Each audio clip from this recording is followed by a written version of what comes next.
Bonjour à tous, dernier épisode de Demain nous appartient. Notre actualité du jour portera sur Demain nous appartient. Spoiler, extrêmement choquant. Jordan est recherché par la police sur TF1. Karim affronte les mauvais jours dans l'épisode Demain nous appartient ce vendredi 23 février 2024 sur la chaîne TF1. En effet, il recherche un nouveau suspect et il ne semble plus y avoir une minute à perdre avant qu'une nouvelle enquête ne commence à dégénérer. Karim, Sami Garbi, ne va pas se reposer durant cette période hivernale. Demain nous appartient sur TF1. Tout juste sorti d'une liaison centrée sur Gilles Bousquet, l'ange gardien du Sétois présente certains tout autres profils. En effet, Captain Saed est dans The Spoon, balançant son téléphone vers Audrey, Charlotte Gassio, et Bar, Hector Langevin, dans cet épisode du vendredi 23 février 2024. Dans la brasserie où Lon se retrouve souvent et s'amuse, le collègue de Martin, Franck Monsigny, tente de savoir ce qui s'est passé la veille au soir avec le suspect dont il a affiché la photo sur son téléphone. Bar hésite à parler, mais raconte que l'habitué a eu une vive altercation avec Jordan, Maxime l'élu, dans l'établissement. La mère de Jordan, Audrey, a été choquée car elle n'avait jamais entendu parler d'un tel conflit. Bar raconte que le mystérieux individu, dont on ne sait rien pour l'instant sauf qu'il est un habitué du Spoon, s'est déchaîné lors de l'altercation et a cassé le téléphone portable de son frère Jack, Dimitri Fouk, au sol. Jordan ramasse son équipement cassé et Sen va, vaincu. Apparemment, une histoire de jalousie motivait les deux jeunes.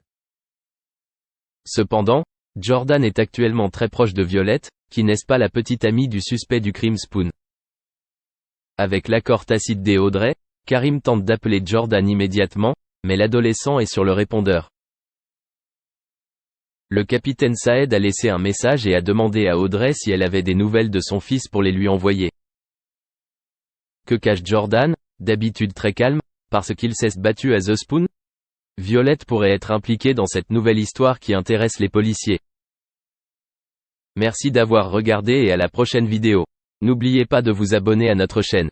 En attendant, dites-nous ce que vous en pensez dans la section commentaires ci-dessous. C'est ça.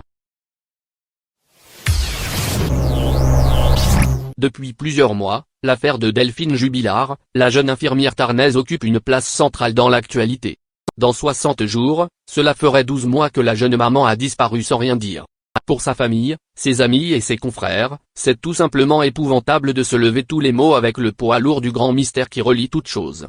En plus des recherches, ils organisent régulièrement des appels à témoins sur les réseaux sociaux. L'essentiel est de savoir ce qui s'est déroulé pour mieux digérer ce silence. Depuis quelque temps, le moins que l'on puisse dire, c'est que son époux Cédric est dans le collimateur de la justice. Du reste, ses avocats enchaînent les plateaux de télévision et déplorent le manque de preuves contre leurs clients.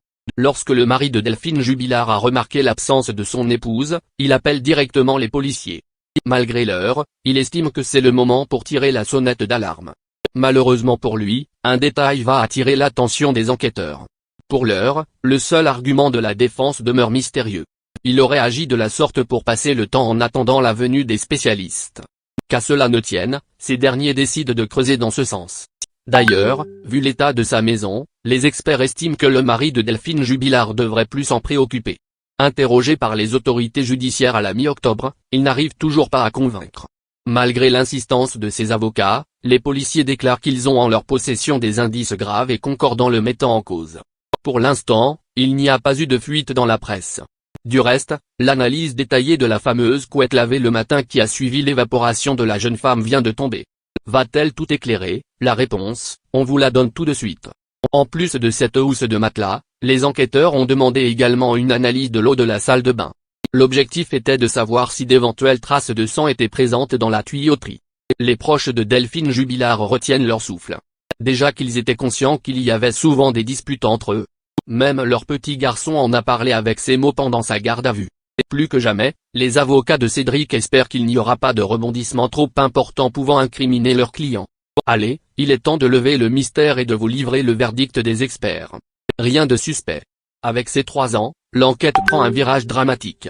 En effet, il faut tout recommencer à zéro et trouver d'autres choses permettant de justifier l'incarcération du mari de Delphine Jubilard. Malheureusement de cet engrenage qui s'éternise, il n'a jamais cessé de clamer son innocence à qui veut l'entendre.